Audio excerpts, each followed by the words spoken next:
Said, I'd love to play with you.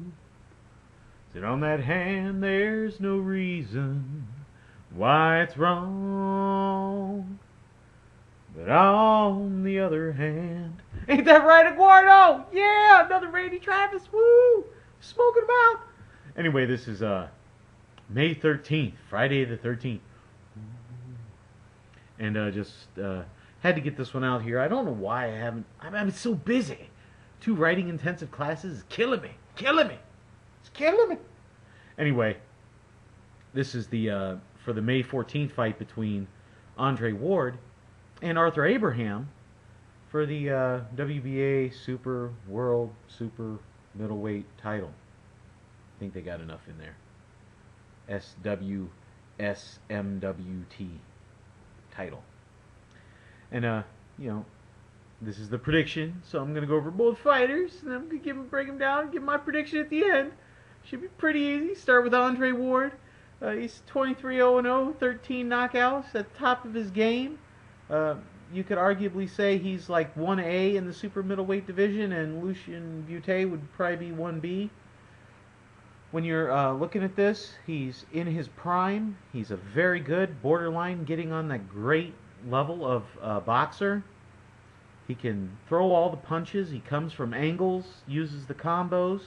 His D's getting better. What was that? It's gross. Anyway, his D's getting better, and he keeps his distance, and he throws his punches with aggression. The one thing you have to be concerned about is he has had a few injuries as of late, you know, with his knee and his back and stuff like that. But he's come back, and he did well against Bika. You know, he smacked him around, and you know, obviously looked very well against Kessler in other fights. So, looking at this, I mean, he's the epitome of a boxer, of a fighter that you want to see, and he doesn't really have a lot of glaring weaknesses. Does tend to lunge still a bit too much for my liking, which can leave him open or stretched out too far, but with his style, it favors very well in this fight. Over to Arthur Abraham, who's 32-2, no draws, 26 knockouts, finally beat somebody. I don't know who it was, but you know, we know about his back-to-back losses to Durrell and Froch, and he's 5'10", 72-inch reach, and I'm gonna say it now, and I think I've said it before. He's too small for the super middleweight division. Now a lot of you will be like, "Well, Mike Tyson was 5'10", you know, he's same height. You know, Mike Tyson was 225 pounds, man. This dude's 168 with short reach, and doesn't have the athletic ability that Mike Tyson had. So, shut up with that. Doesn't work." He's almost statuesque now. When you see him with boxers, and Carl Froch, amazingly, when he pulled that out of his hat, showed, again, what a boxer can do to Arthur Abraham. He waits too long, he takes too many rounds to build up. I mean, granted, he's an excellent closer, but he loses way too many rounds, and against the elite fighters, he's not going to be able to close that gap. Unless he hits them in the face when they're on the ground. He is a counterpuncher, but he's not fast enough when you're talking about dealing with these bigger fighters, because they're at a longer range and everything. He can't close that gap fast enough because that's not his style. His D is great, but he can get broke down as the fight goes on. We saw that with Froch, you know, come through and popping and busting bust him in the abdomen and in the stomach, and started taking it out of him.